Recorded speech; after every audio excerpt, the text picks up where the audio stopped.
Today, and we got a new guy, and he's wanting to know who's better, Belanor or Draco. Well, if you just think of it off the top of your head, Draco is better. Draco's easier to make the team run, but I only have Belanor. I haven't gotten a Draco in 3 years, but I got 2 Belanors, so it is what it is. But hear me out. There's a case for Belanor. Now, I've made a video a while back showing this clan boss team and how it runs. And I run it on full auto now with, how you can set up all the moves and do them in what order. And that's thanks to Deadwood Jedi, which I'll leave a link to his site down below. But I just kind of want to show everybody, what Belanor can do. And first, we'll just go over the stats and the masteries of the champions that we're using here. So you want Belanor for the lead, and we'll just go over his, his kit. His aura increases the crit rate of allies by 24%. That's pretty good by itself. In the Batman Eater team, you are not really going to find another lead that's good. Draco, I think, gives increased attack. I'll have to take a look at that, but this guy helps you gear your guys better. More min-max. More bang for your buck. And I have one keyed ever since I made this team on Ultra Nightmare, Nightmare, and Brutal. So the real big reason it's like, well, we need a weaken and a defense break champion. Here you go. He has Insurmountable. It does not need to be booked, but if you want more damage out of him, you need to book him, which I fully booked him because at the time I was like, hell yeah. But here you go. He places decreased defense, big one, and a big weaken on one target for 2 turns. And then he attacks them. So he doesn't hit and, can get resisted or whatever, but it doesn't matter because he's void and there's no resistance to void, except for the 3% chance, weak hits, what I'm saying. But then he'll also place a perfect veil on himself for 2 turns once he does that. His A1 will attack an enemy, and it places increased crit rate on all allies if the attack is critical. You're building him with crit and damage. He's your damage dealer, so it's going to be critical. So the rest of your team is going to get increased crit rate for a turn. All right? And then Overkill. Attacks an enemy, will attack the enemy with the lowest HP with any surplus damage. If this kills an enemy and the surplus damage cannot be critical, which is bullshit. I think Draco used to do that, and they changed it. And this, if you ever have a Xavier on your team, it's a passive. This is an active. It's Tactical Partner. Activates this champion's Sword Leader skill, A1. Also activates Xavier's Poison Rain skill when Xavier is on the same team, which is pretty cool. His masteries, I did this, and I went down to counterattack. But if you want to min-max even more, you can bring him into the support tree. And where is the gifts one?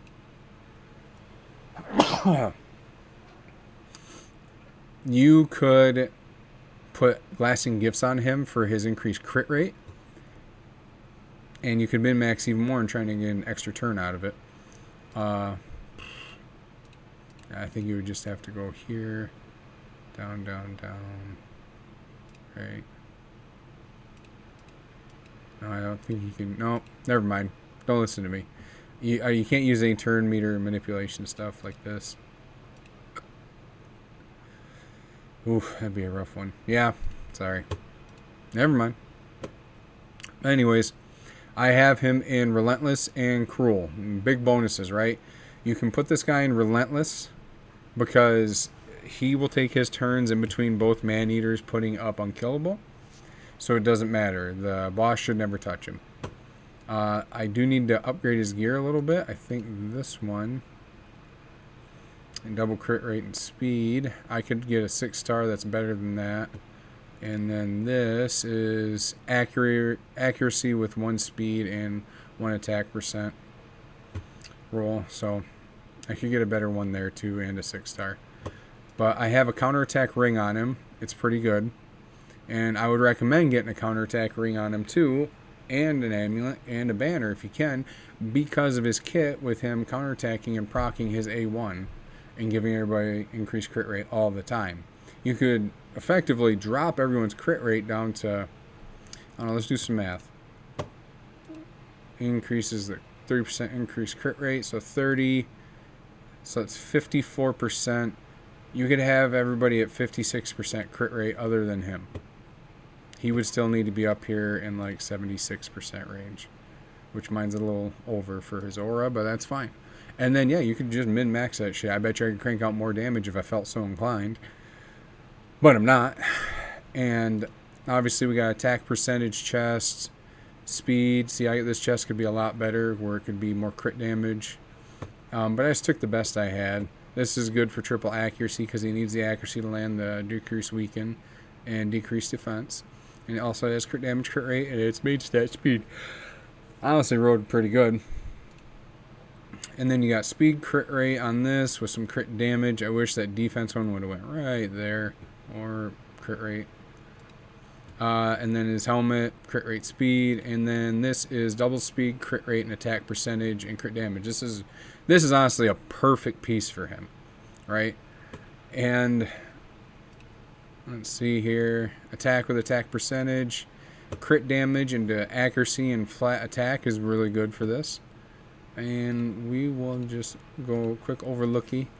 So for this setup, I'm going to put the link to this in the description. I'm also going to pull it up right now. Sorry, I'm doing this in the middle of the recording, but it was impromptu. Go here, go to Clan Boss. Scroll up. Right there. Yep. Okay. So Deadwood Jedi's site is amazing. These guys literally have put the time and effort into this to crack the code on Clan Boss, regular Clan Boss. And I'm not going to be surprised one day if they're starting to, they start putting together and cracking codes on Hydra. And that third one that's apparently coming because we all see it in the game. But so this is your DPS, right? Essentially. And his speed needs to be 218 to 227. You can have that much of a range. Back in the day, it was like 218 to 221, but apparently they found that you can work with a wider range of speed. So I could speed him up, drop some of this defense and HP. His attack is good. I'd like it to be around 6k. Yeah, and his accuracy is perfect. Needs to be just like 230 is probably your sweet spot. So let's go talk about our man-eaters. You're going to have a fast man-eater and you're going to have a slow man-eater. Let's look at our man-eaters here. So this is my fast one. As you see, I have him in a hodgepodge set here, and then he's in 2 speed sets. So this man-eater, the fast one, needs to be between 265 and 285 speed. He's at 269. He has 77% crit rate. Awesome for the aura that Belanor gives because it's just consistent damage, and I haven't reworked any of these guys really since I started this, except for Belanor. I gave him better gear. And then his crit damage is 222, and we could probably get that even higher if we found some better gear. The tricky part is getting him up here to 269. Hear me out, right? Are you listening? The Forge Pass actually gives you access to a set that can really increase your numbers. That not lethal set, but whatever it is. Avenging? No, that's wrong. Whatever the one Forge Pass lets you make. That's actually a good set. I kind of looked at it in the beginning. I was like, it's not really good. But now I got like 2 or 3 nukers in it, and they do amazing. I have a Royal Guard in it. I have Varl, and I have... try to remember the other one. I can't. But they're all in it. So, getting them up to about 265 to 285. That's the challenge. And he's got 3k attack, and realistically you'd want that around 4 or 5k. But look over this here. Speed with crit damage, because the crit damage is the speed's what mattered. So attack percentage with speed, crit rate, crit damage, still good. And we have crit rate, attack percent, and speed boots. And we got triple crit rate here with a speed. And I haven't even glyphed this yet, but, I'm not going to. Because he's right around the speed I want. I don't want to make an oopsie. Even though he could use some more speed. And then this is double speed roll with accuracy and crit rate. And I wish I would not have booked up or glyphed the accuracy, because his A1 will land an attack down if it's critical. And that's the sucky part, because while you have your 2 people geared in toxic gear, you know, he's going to be taking up one of the debuff slots, because there can only be 10 on at a time. Alright. And then this is another 5-star, but it's double speed with crit damage and attack percentage. You know, I mean, all this gear is pretty solid. I wish I could get like a cruel set right here, and that would just be chef's kiss, but maybe for another time. So that's our fast man-eater. I know I got the numbers backwards, but whatever. Here's a slow man-eater. Slow man-eater needs to be between 239 and 247 speed, and I got him at 249. So he's a little fast, I think, but still works. I actually think I need to drop that. No, I needed him faster than Painkeeper. Oh, I'll just get those 2 switched around. I'll drop him down to 247. I've noticed if I'm running Brutal and I go full auto, it goes out of sync. But if I run it manually how I used to do for the first turn, it doesn't. So I could probably just drop, let me see here, I can drop his speed down just a bit.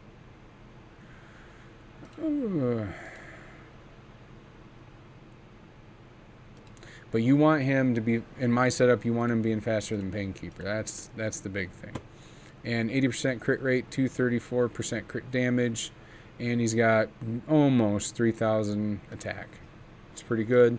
And the masteries for both man-eaters are the same. It's this, counterattack mastery, and dealing more damage when you have less health. And obviously take them all down to War Master. Where'd it go? Right here. So, make sure I said that right. Don't get crucified. War Master. Alright. And I have him in a double counterattack accessories. So he has, what, a 10% chance to counterattack when hit? Yep. And this is crit damage with a flat attack. Good. It's best you could ask for. You don't want accuracy on him. And this is an attack percent ring with 1 roll and attack and 2 in HP. I don't think I have another one. Nope. Nope. Just don't. I was hoping to push that a little higher. Yep. So that's this guy, right? And it's the same setup. You want crit rate, speed, and attack for this guy and crit damage. Not necessarily in that order, but you know what I'm saying. Let's go down to Painkeeper, the only rare on the team. And it just went past. Got to pull her out of the vault. Okay. We'll just go over Painkeeper quick because I like to make a little note on this. So Painkeeper is the only rare. And you know when you're doing your advanced quest, you're going to get one of these advanced quests for Clan Boss. Use a rare champion. Perfect. Here she is. This is why I'm really hesitant to change up a new Clan Boss team when this one monkeys everything and I don't have a problem with it and it does it in like 15 minutes, which is fine, you know, but who knows. But she fills that role, you know, and also this works well with any of the Clan Boss advanced quests where it's like, hey, you need to do 20 turns on whatever, brutal or higher. That's easy. This goes all the way to 50 turns. Done. Or put up so many debuffs on them. The poison debuffs, to place them, it is 70. I forgot they bumped it up to 75. So it's a good chance they're gonna land these poisons, but they're gonna fall off. So they're not always gonna be on there. So really, you should only have weaken and decreased defense from Belanor, and then the poisons from everybody else. But since my man-eaters have a little bit of accuracy, you're gonna see that I get a decreased attack on there sometimes. And I haven't booked this up. And I don't think she's HP. Yeah, I could book up that flat HP. Make her do a little more damage. But for her, you want her for the speeds. You need her between 239 and 247. I put her right up to 247, which I should drop her down and drop that other man-eater down. And I think I can just run Brutal on auto without having any trouble. But attack percentage here, Because I think her damage still, yeah, defense and attack, HP and attack. And I think it was like one of the only chests I had that had these two requirements that I wanted. You know what? Let's just take a look here. Toxic.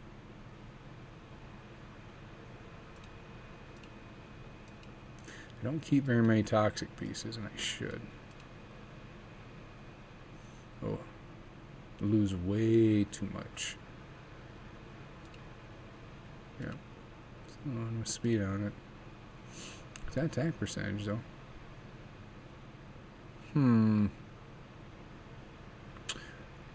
Maybe for another time, because I don't use Astralon except for in Faction Wars. But anyways, here's the Painkeeper. Her masteries are different. She has to go down the support tree because you don't want her doing the counterattack. There is a setup for her to do the counterattack stuff, but she's going to be a lot slower, where you can go through the defensive tree and proc counterattacks. But I wouldn't recommend it. This is the easier and smarter choice. So you just follow this here, down to there. That doesn't matter. Doesn't matter. Doesn't matter. That doesn't matter. Nope, doesn't matter. She gets more health. I mean, increases the heals she gives. So the big thing is, for the counterattack to proc on Retribution, when they lose 25% of their max HP in more than a single hit. So Painkeeper on her A2 is going to heal the team. Your team is essentially going to be at one life almost the entire fight, except from when they're healing up from their own abilities, or when Painkeeper heals them. So when they heal back up and then they lose another 25% of their current health there, they have a 50% chance to counterattack. And obviously you cannot put her in counterattack stuff either, because it'll screw up the run. That's why she doesn't have the defense tree masteries, and that's why she doesn't have the counterattack masteries. But yeah, this is my Painkeeper. She's pretty cool. I use her in Secret Floors in the Doom Tower. Throw crit damage. Yep, crit damage on her. This is attack with speed. Yeah, I bet you I could finagle this and get a better... Another time. Here's the man with the plan. Seeker, also in a toxic set, and Seeker speeds need to be between 248 to 254. And he is at 249. He has an 85% crit rate and 199% crit damage with 3,000 attack. So I'm pretty sure it's still based on attack. Yep, for some bloody reason. And it's the same thing as all the other ones. You need to meet the speed requirements, because the speed requirements, it's a gear check. It is, because you have 4 champions for clan boss that have to be over 230 speed, and then you got one at your DPS 218, right? Think about that. That one's gonna be a little different. But this guy, he can have the counterattack accessories on, because that's what he do. Is he can counterattack and it won't do anything. His A1 only has a chance to place provoke, which doesn't matter. I booked it out for more damage, really trying to min-max. But his tailwind is the big thing here. Fills the turn meter of all allies by 30% and then places increased attack on them for 2 turns. Right? And it's down to a 3-turn cooldown, and he takes an extra turn. So this essentially has a 1-turn cooldown. Right? He'll do it, get his extra turn, boom. By the time it's going to be up to his next turn, I think it is, he'll do it again. And then he has also this Dark Blood passive. Every 5 turns, it will heal this champion and place increased defense on all allies for 2 turns when hit with a critical. So it will also help him proc a counterattack with his masteries, because we're down to Retribution here again. So, and pretty much the same masteries as the Man-Eaters, right? And get your guys with Life Drinker too, because that's going to help you out a lot, because they will do War Master procs and fill up enough to proc Retribution when they get hit again. So, but these are my guys. This is my team. And I'm going to go show you my numbers. By the way, if you get this deal, that's a 3.95, 3.75 on the calculator. Means it's fucking amazing. Get it. Sack of gems. So let's go over here and just kind of take a look. So I'm Ope Gaming. And I have one keyed ever since I put the team together. And here it is, 80 million on Ultra Nightmare. And I never get to be on the right affinity because I am in a Dutch clan. We're kind of half American, half Dutch, and just a little bit of Swedes in there. But I always end up waking up and it's already at a new affinity. It doesn't matter. That's another great thing about this setup compared to Draco, being your lead guy, your DPSer. Belanor is neutral affinity. So is Maneater, and Painkeeper, right? Your Seeker's the only one that will lose damage on this. And that's fine, because everybody else picks up the slack. So, 80 mil here. I just did Nightmare. I was like, where did I go? 90 mil on Nightmare. One key. You know, and then, you know, our competition teams, I'm trying to look here. I mean, we even beat this guy, Takesh. I mean, who is even this dude? I beat him with a Belanor. So, by 2 mil. Well, okay. I don't know when he attacked. I'm going to assume for my ego he attacked when it was a Void clan boss before it went Force, but that would make sense, you know. Here's another guy, Chumslick. He's copied my exact build for this. Boom. That's good shit. But you know, I have that new guy, Helicath, and I kind of want to make a team with him. You know, and if I ever do get Mashald, I will buff up this team by swapping out, I think it's either Paint, no, I think it's Seeker for Mashald, which will be cool. But my team will take so many turns before the clan boss does. It should increase the damage like crazily. Let's see here. Let's just kind of look here and take a look. So Takesh, and this is definitely on Void. Takesh on Void, same guy as earlier. He hit 88 million. Okay. And then me on Force still does 80. So he did a couple more million. Yeah, Fine Tune's got a really nice clan boss team with Helicath. But Rick has a nice team too. He's never changed it up. Still works. But there you go. That is my case for Belanor. I think he's a pretty damn good champion for clan boss. Honestly, that's the only place I use him. It is sad he's a Void Lego, but you know, he brings it all to the table that you want in single target damage. He enables a lot of good comps in this way. So if you have any questions, please comment down below. I hope you're having a great day, and we will catch you. It's going to be over a week. I'm going to be on vacation. All right? But hey, what else is new, huh? Love you guys, and take care of yourselves. Bye now.